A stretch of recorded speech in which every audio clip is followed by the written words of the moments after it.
Okay, so there is an incredible array of types of canoes, everything from giant freighter canoes to whitewater boats. The list goes on, and we will be exploring that more later on. But let's just take a look at what we're looking for in a tripping canoe. A wilderness tripping canoe has got to be durable because potentially you are out for an extended period of time and you are in rough waters or areas where there could be damage to the canoe.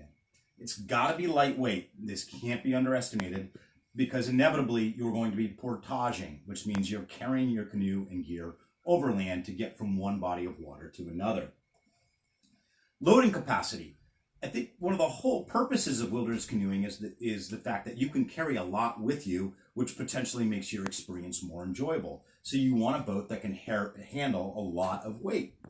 Cost effectiveness. If you're anything like me, you want a boat that you can afford.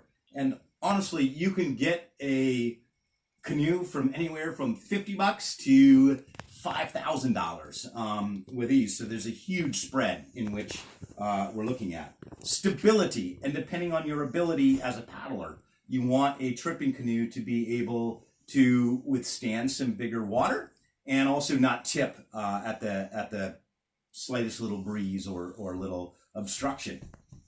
And I think massively important is the diversity of water in which the canoe can sustain. So there are types of canoes that are specific to one type of water. Again, big lake boats to whitewater boats that are made for very small, fast creeks.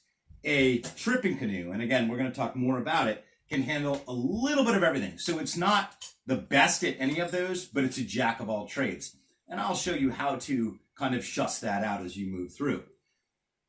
The main types of materials that canoes are made of are fiberglass, aluminum, polyethylene, and wooden canvas. So in no specific order, let's just start with wooden canvas. Wooden canvas canoes are beautiful. They handle incredibly well on the water, and there's something very artistic about watching a wooden canvas canoe do its thing on any given body of water. The drawback to the wooden canvas canoe is that it is prohibitively expensive. Most of them are now made by individual craftsmen. And although they can take a bigger hit than you would think, they obviously are made of wood and canvas, and therefore if you pop a hole in it, although it's repairable, it takes a lot of work to get that fixed. Aluminum canoes, which are very popular in summer camps and kind of on summer homes and lakes across our nation, became very popular after World War II when Grumman, which manufactured airplanes, switched to a number of other diversified markets, one of which was canoes. And Grumman canoes, they're really awesome, actually. They're awesome because they're cost effective. You can get them for cheap. They're extremely durable until you put a hole in them. You put a hole in them, they're kind of all done. I think the largest knock against the aluminum canoe is that they're loud. You hit a paddle on it, it makes a huge noise, and they're sticky. So if you hit a rock or you hit shallow gravel within a river, they're hard to get moving again. They're not a slippery boat. But again, a very cost-effective boat if you're looking to pick up something on Craigslist, what have you. And I've had a lot of great times in aluminum boats. Probably not what I would choose if I was going on a trip right now.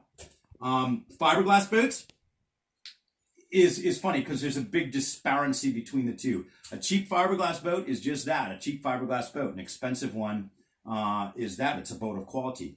Fiberglass boats are very lightweight. They are repairable, but they're brittle. They don't have a lot of give to them. So you don't see a lot of fiberglass boats on moving rivers because if they hit a rock or ram into a shore too hard, they can break. Now that's repairable when they do break, but once again, they don't have the give of some of our other choices. They're very good for big lakes, and you see a lot of them in the Great Lakes area where canoe tripping is wildly popular because they are so light, they're stable, and they can be molded into some pretty attractive forms. They break down with sunlight. They can be very brittle, so older fiberglass boats are something I would really look to avoid. But some of the best boats made in the world today are fiberglass. Now, from my perspective, your best bet is going to be a polyethylene boat or a plastic boat. But even within that, there is different qualities and ways in which those boats are constructed.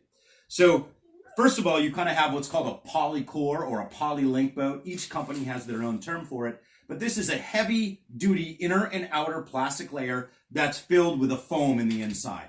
Extremely durable. They can be pretty expensive, but the drawback is that they're pretty heavy.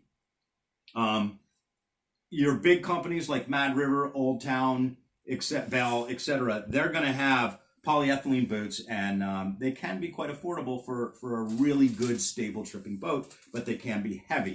Royal X, which is also a type of polyethylene, Royal X or Royal X substitute, is becoming harder to find and becoming more and more expensive. But during the 1980s, 90s, and early 2000s, Royal X boats were very popular. They are expensive to manufacture, so you're seeing less of them, but you can get an affordable one used. What Royal X is, it's a laminated plastic. So you get thin plastic sheets that get glued together, and they create an extremely strong boat. You can literally wrap this boat around a rock, and it's going to pop right out. They also can be very lightweight. You can't do that with a fiberglass boat. You can't do that with an aluminum boat. You can't do that with a wooden canvas boat. So I'm looking for a Royal X or a Royal X substitute. You know, the shape of the boat or the lines of the boat are probably less attractive with a polyethylene boat, but if you're looking for durability, lightweight, loading capacity, stability, and a diverse array of water, I think the best choice is going to be that Royal X or Royal X substitute for a boat. But again, just getting started, you can pick up a canoe for $50, $75 on Craigslist. It's going to be a piece of junk, but you're going to have a lot of fun. Or you can say, hey, this is something I'm going to do with my life. And you can easily spend $3,500 on a boat that's going to last you a lifetime and fit all of these criteria. The right tool for the job is definitely key. And if you don't already have a canoe, happy hunting. Hope you can find one. But just keep these factors in mind.